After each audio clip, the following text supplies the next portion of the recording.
Hello and welcome. In today's exciting episode, I will clearly pull apart this tweed, then I eventually make it into a jacket and I bead it. It's perfect. Perfect, perfect, perfect.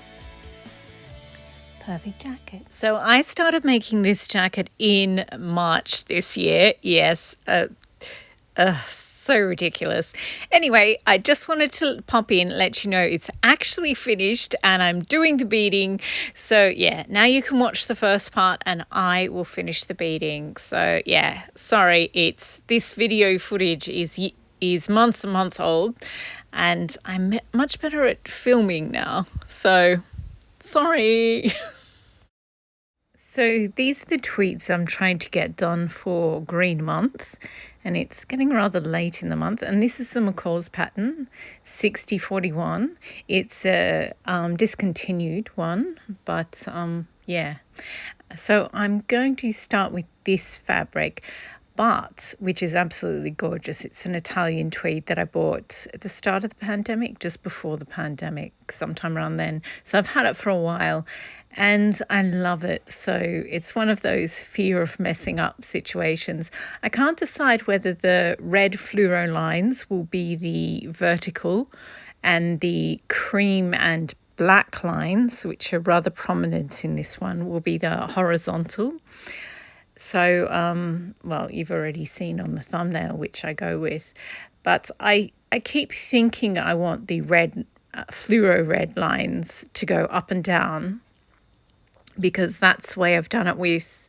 I bought this tweed, this design in like 4 or 5 different colorways. Anyway, while I was being tragically indecisive, I made that jacket, and you'll have seen the dresses that I'm working on by now. It's the last video that you saw. And yeah, okay, let's get back to the other one. I ended up going with the red, bright red up and down, and yeah, so I've cut out all the bits, and next thing I've laid out this is the structural layer, and I'm just using netting.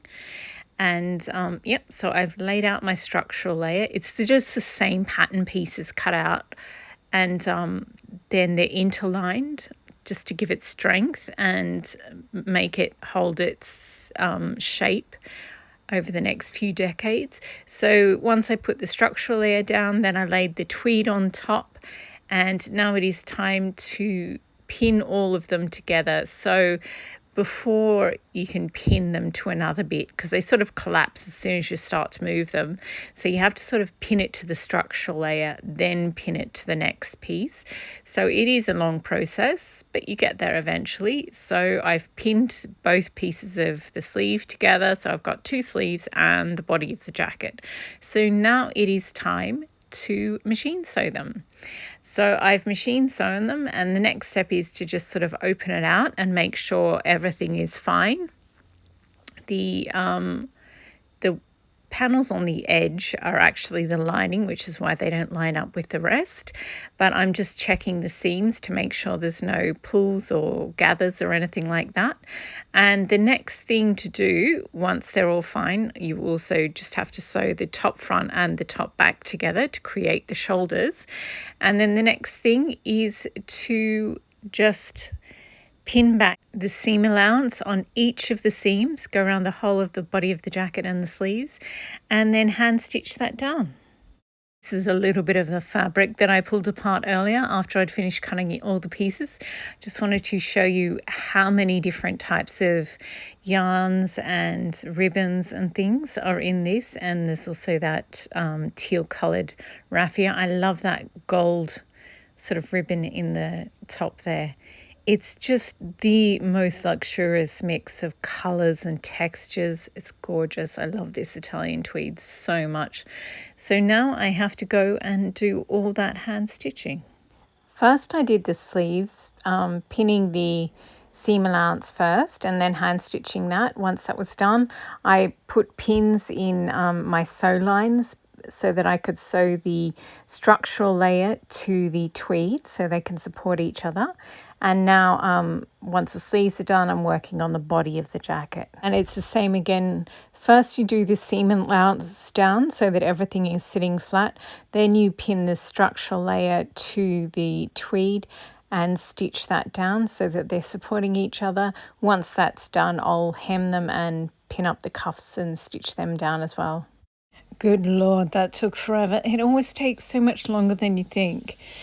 Well, on rare occasions, you're done before you expected. But yeah, so I've used black thread so you can actually see it this time. The last time I used green on a green, so you couldn't really see it. But the next thing to do is turn it over and measure where you want your hem turned up. So I've got a line of pins, and then I turn the jacket back over and carefully pin it all up so it's nice and straight, and then I hand stitched it all down using black thread, so I guess you can't see it. So, and I did the same with the cuffs. Now it's time to get out the mannequin so I can reinforce the shoulders. I filmed that section months ago and I'm finally getting to it. But I actually make jackets a different way now. If you haven't made your jacket yet, I highly recommend this way instead. You just sew them together at the shoulders, not the sides.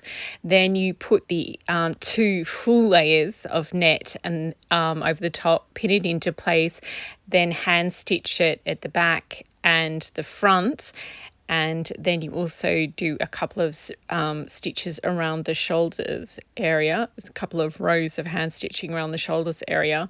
And it just reinforces it and it makes it look really nice and smooth. And because I'm adding so much weight with the beads, it really helps keep the shape with that and not buckle under the weight. It just looks weightless, but to achieve that finish, you need to have these structural layers in place, invisible inside. So anyway, because I've already made the torso of the jacket, I had to do it. Yeah, I had to sort of cut it and pin it, and it was really difficult to do. So I highly recommend, if you haven't done your jacket yet, don't stitch the side seams. Do the reinforcing first. Obviously, tweed is really delicate, so I can't just rip the side seams open. So I just did it this way. It's a little bit more awkward and it took a little bit more time, but it's fine. So I finally got the shoulders reinforced and all that's done. So now it is time to do the neckline. So I just machine sewed a line, or you can measure it. It's the same. And then you clip the curves and then you pin it into place. And now I just have to hand stitch all this down. I do 2 rows just so that it stays there, because I'm kind of rough with the jacket when I'm beading it, because I sort of have to move it around and hand stitch it as I sew hundreds or thousands of beads on. I always thought that I would do sort of a khaki, olive green and beige, sort of stony beige oatmeal. But I really like these beads, and I just think red, green, black, white, I think it will be good. And yeah, so I'm thinking these are just little novelty beads. I think they're supposed to be used for necklaces. There's apples, watermelon, cherries, strawberries, that sort of thing. And because it's teal and aqua month, I have these cut glass teal beads that are magnificent. And there's tiny bits of ribbon and plastic raffia in this Italian tweed, and it's just magnificent. So, and they sort of, it's weird, but they sort of go with the dark green at the edge of the watermelon pieces of the beads. So it's weird. I'll show you. I took a photo of them, so I'll show you. But I feel like the little sort of cartoonish strawberries tie in well with the brighter greens. And then, at this point, I still had the neckline to do, but I got completely distracted with the beads. So, yeah, I know teal and all those different greens shouldn't mix, but I feel like it does. So then I finally finished the neckline, did all that hand sewing, and now it is time to set the sleeves, to put the sleeves in. But yeah, I really like these beads together. I think they're unusual and they're very small and delicate. But I don't know, I like that about it, because this tweed has just so much in it. I think it's sort of, it can handle such a weird mix of beads. So I finally packed the beads away and I pinned these sleeves. I put pins in where the notches are, one at the top, one at the center bottom, and two at the it's like the top third is the difficult part. And then you pin them into place, matching the notches and the pins. And then I did machine sew it, but I did not take footage of it. And I also did the hand stitching on the inside. This is a different jacket, obviously, but it shows you what I did. So the machine sewing is done. You can tell that from the seam. And then you pin, you clip the curves and trim down the seam allowance just under the underarm and only by half. And then with all the remaining seam allowance, you pin it back up into the sleeve and it helps round out the shoulder and the sleeve. It makes it look beautiful. And then you stitch it from the outside and the inside. And then once I'd done that, I left it, actually I hung it up for a bit and I did this other sewing vlog video. And yeah, I had finished this dress and I just sort of talked about what I'm going to do in December.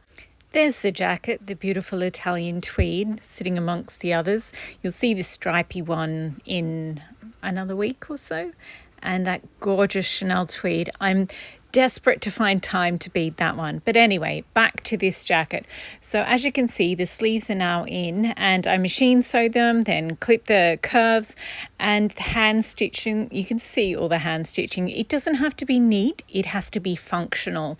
So if you are horrified by the messiness of my stitches, just next time you're in a big city, go to one of the really big museums and ask to see some historical garments or, you know, any exhibition they've got deconstructing garments, and you'll see that historically functional stitches have never been neat. They have to be functional, not neat. Anyway, the jacket is now finished and I can finally do some beading. And as I was doing all that hand sewing, it's that magenta-y mauve colour yarn in there, ribbony thread, that's really caught my eye. But it's also in this is the denim colorway or blue colorway that I also have of this tweed that I'm hopefully going to get to in December. So I'll indulge the magenta in that one. But for this beading, I think I'm pretty sure I'm going to do those teal, red and watermelon dark green ones. So here we go. Here is the jacket. This is such an amazing tweed. It's so understated and you know, over the top all at the same time. It sort of just glows because it's got the neon, that bright green and the neon red running through it. It just sort of, yeah, the color glows and it looks absolutely beautiful in sunshine. I love it. Now it doesn't, because with the Gucci jacket on the left here, I did a structural layer that's twice as heavy, so it could support a lot of beads, whereas this one only has one layer of the netting in the structural layer. So it's not going to have the biggest beads, but we can see a few other options. I've got these yellow-green beads, so kind of another fluoro. And I don't know, I love them, but I don't think this is the right jacket for it. I've got this vanilla Chanel tweed and it's got yellow, fluoro green, and yeah, so I think I might use them for that. These beads are plastic, so even though they're a little bit bigger, they are very light. They're sort of a bubbly plastic too, so they're actually really light. So, and they're a good color match, but I don't know. In my heart, I love the one that I've chosen, but we'll see all the options. This is a really good color match, but as I said, I've only used one layer of netting on the back of this. So if I wanted to choose beads like that, I would have had to have done so in pre-construction, because you just need more structure than I've got on this jacket. Yeah, I mean, if you combined those lighter ones with those heavy glass ones, the glass pearls and the full glass ones with the, yeah, that would be interesting. But I think this one has got my heart. It's such an interesting, unique, difficult mix. And I think given the tweed that it's going to be on, I think that will be interesting. I am concerned that the little fruit ones, there's a lot of white in them, but they're that weird polyclay or whatever it's called. And you know, we live in an industrialized world, so there's a lot of smog in the air. So as careful as I am packing this jacket, they're going to grey and age simply because we have so much pollution in the air. So yeah, it may seem a little white at the moment, but it will grey. Trust me. So, which is gross, I guess. These are some other sort of sequin style beads that I have, and they would be gorgeous, but they would just take too long. You have to hold them on each with a bead. And I also have some flower sequins, which would be adorable. And because I just love the magenta in this tweed. It's so subtle yet, I don't know, it scratches the eye, if you know what I mean, in the way a Chanel tweed does. There's always like one colour in there that irritates you and it throws it out of complete harmony and it makes you look again. But as I said, I think I might maybe use them for this. I think they look much better suited to this tweed. There's something very friendly about that denim colorway. And these are just some contrasting ones because I know some of you love contrasting beads that contrast the tweed. I think the problem with this inherent in this tweed is that there's like, you know, a couple of dozen different things already in this tweed. So if it's a busy tweed, me personally, I like to pull from what's in there. But this is a good combination because there's so many different yellows and yellow greens and creams and oatmeals in there. I do think these would be an interesting mix. But yeah, not for me. But if you're sort of wanting to think about different things, I mean, if all your wardrobe is a sort of maroon, dark red or wine colours, and this is the one thing you have that isn't those, then absolutely use wine coloured glass pearls. That will be perfect for your wardrobe. But for me, I tend to just wear jeans, t-shirt and an elaborate jacket. And instead of wearing jewellery or accessories and everything, I just have this one incredible piece and everything else is really, really stripped back and simple. And it's how I sort of get away with wearing ridiculously over the top, extravagant pieces in everyday life. So yeah, this is the mix. I am really happy with this mix. I've added some sort of neon red teardrop shaped plastic beads. It will lighten everything color wise as well as weight wise. So the cut glass teal ones, though they are small, they are full glass, but because they're crystal cut, it shaves off a lot of the weight as well. So yeah, and here I just feel like it really brings out the teal and the aqua ribbons in it. So then I went along and I divided everything, this took me forever, into 6 different lots. So I've got front left, front right, left arm, right arm, and then back left, back right. And then I'm just going to work them around. So I poured out one of the containers once I made sure all 6 were equal, poured out one whole container into my bead tray. And it's just the lid of one of those cheap containers from a dollar store. But I find it so much easier to use than a real expensive bead tray, each to their own. Anyway, this is when I'd done about maybe a third of the first arm. And I wasn't sure. I was like, I'm not sure about it. And this is after I'd done half. And so this is the full tray and this is what we've got now. So I've done enough to actually see.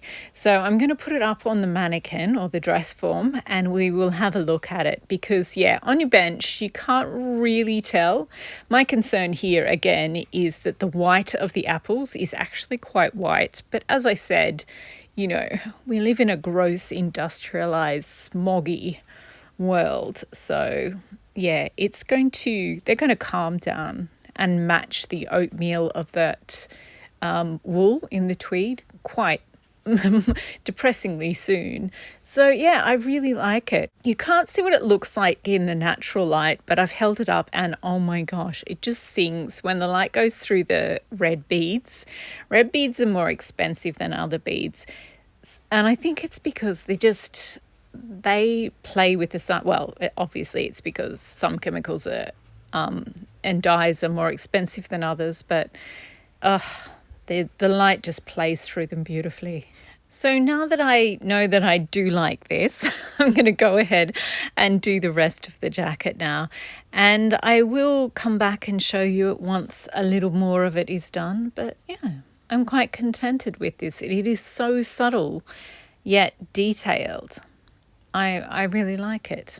Okay, I shall go do hours and hours and hours of more work. Wish me luck. So then I worked on it at night, and now it's the next day, and I've done the whole of one side, so the left side and most of the left sleeve and quite a bit on the back. And yeah, I don't know, I love the teal on the sleeves, and I love the teal when you can see the sunlight through it, like, you know, in silhouette. But I'm not sure I love the teal coloured the crystal cut glass beads on the front.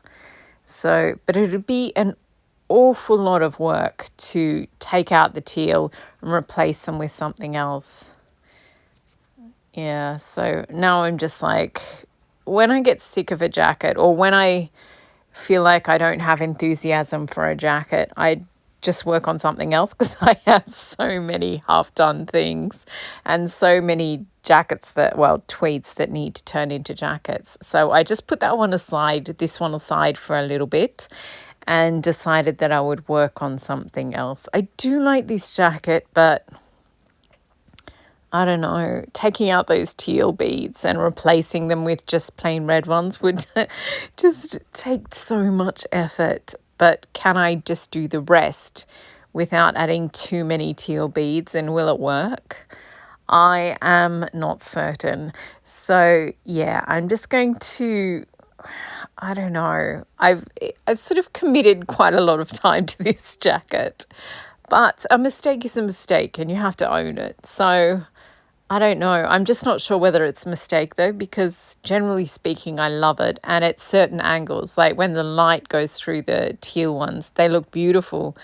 But when you're just like looking at it, you can't really see the teal ones, and it looks like the beading is patchy. So yeah, I'm not really certain what to do. So I think I will set it aside for the moment. And I took a lot of the teal cut glass beads out of the mix, so I just didn't inadvertently use them.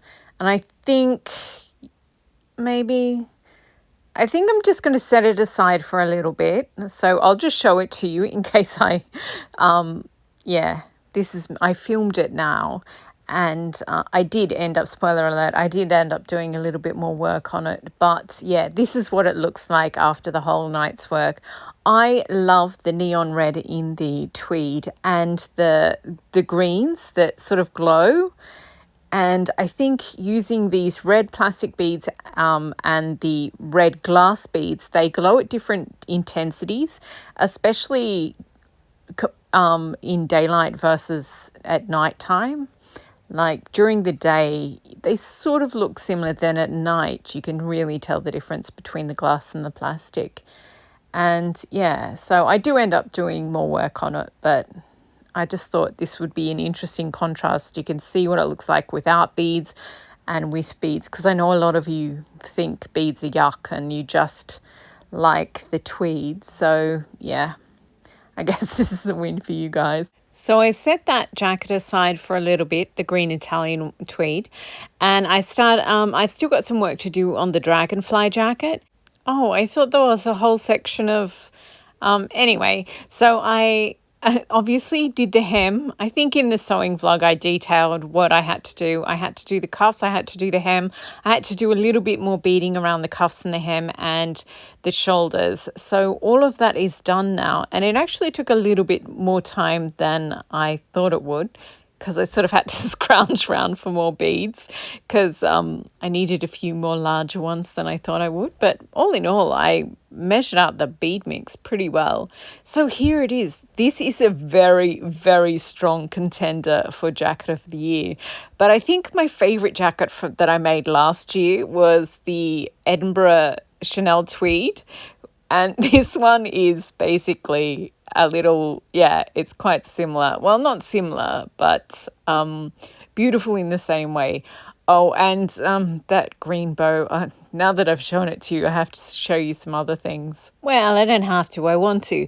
They're very Minnie Mouse, these bows, aren't they? So I still haven't used any of my bow-shaped beads, but they just seem like they're going to be really difficult to work with because they cover such a large amount of surface area, and my jackets are quite cropped and they're small. So yeah, I have the big green ones, which are very cartoonish, and then I have these ones. They're large, but they're manageable. My problem is my jackets are quite small and the surfaces aren't flat really because they have to go around your body and around your arms. So yeah, and bows are very, very flat on the back. They're not curved at all. So I think you've seen the aqua bows before. So I still have those, but I don't think they really go with this particular one. So I'm thinking either the cartoonish ones, the bling big ones. I like the green pearls with it, but I don't know. It's supposed to be a denim coloured tweed, so I don't know. I suppose I could do rhinestones and get very country music. I don't know. I just know that I want something fun for this one. Or, yeah, I'm not sure if I bought this big bag of all those bows and I divided them into 3 and I was going to use them on 3 different ones. I think maybe I should do that. This one just seems very, well, not grown up exactly. I mean, it's got bits of watermelon and everything all over it, but I don't know. I kind of like the cartoonish green ones with other bright green beads. I think maybe I'll go down that route. But those largish bows are cute too. They're much nicer in person. They've got an AB finish, so a sort of oil slick finish to them. And those top ones there I was going to use them to redo my mauve and green Chanel Tweed jacket, the really old one. But I don't know. Anyway, back to the dragonfly jacket. That one is done. And yeah, I love it. I do think it is a very, very, very strong contender for the jacket of this year. You know how people do those top 5 makes for the year or everything like that. I don't normally do it, and I didn't officially do it last year. But yeah, the Edinburgh Chanel jacket is my favourite from what I made last year. I also love the Snow Dump one. I think that's cute, and the Gucci green. I love that one too. But this one just I love those red beads with the gold detail on them. They're fabulous. They're plastic, but they're just so fabulous. I just love this mix of beads. It was so much fun to create the mix of beads. It was so fun to make it's got a little parrot on its shoulder. It's a rondelle bead, and it's got another little glass bead on top of it. It's a little extra, but I don't know. I like it. With the tweed, you can't put your handbag chain over your shoulder or it would wreck the tweed. So there's not a problem with that. But yeah, I always just have to wear my hair up when I wear one of the extra beaded jackets because, yeah, otherwise you'd get everywhere. Anyway, this is me finally doing the beading on this one. And I ran out of time. I haven't had time to finish it, but I am going to go ahead. And I'm not sure if you can tell, but I'm not really using any teal ones in the front panels. I'll use maybe a couple, but then I'll use them on the sleeves and the back as well. But I just feel like the front needs more red. I feel like the teal ones, it just looks like there's a bead missing there. So I might go through there and this is them from far away. I'm not sure you can tell, but in person you can tell. So I think once I've done the jacket, I won't take any of the teal ones out, but I might add a few more red ones. Just if there's spots that feel like they're missing a bead, if you get what I mean. I mean, obviously it's still really patchy because I haven't finished the beading, but yeah, overall, I like it. It's very sedate and, well, I mean, it's got watermelon and cherries and strawberries on there, but... And this one is just hilariously extravagant.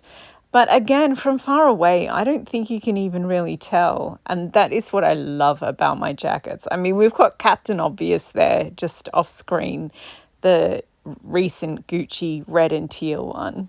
And that is so completely obvious. But this one, I don't know. I don't know if it looks a bit messy though, with the bits of fruit. I don't know. You look at the side of the screen here, you can sort of see what the teal ones look like with the sun coming through them. It's nowhere near as good on the footage as it is in real life. Anyway, that is it for this video. Thank you very much for watching. I'm sorry I didn't finish beading this jacket, but there are only 24 hours in a day and I feel like I'm already behind for Vlogmas. So if you don't know, December is Vlogmas, which is where the British sewers, people with sewing YouTube channels do one video a day until Christmas.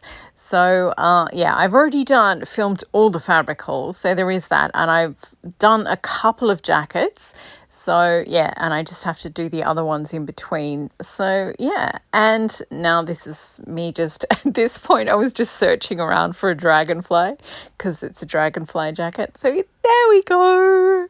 Anyway, thank you very much for watching, and yeah, I hope you enjoyed and happy sewing. Oh, and yeah, you might want to turn your notifications off because there's a video a day from every British sewing vlogger that you follow to come in December. Happy sewing.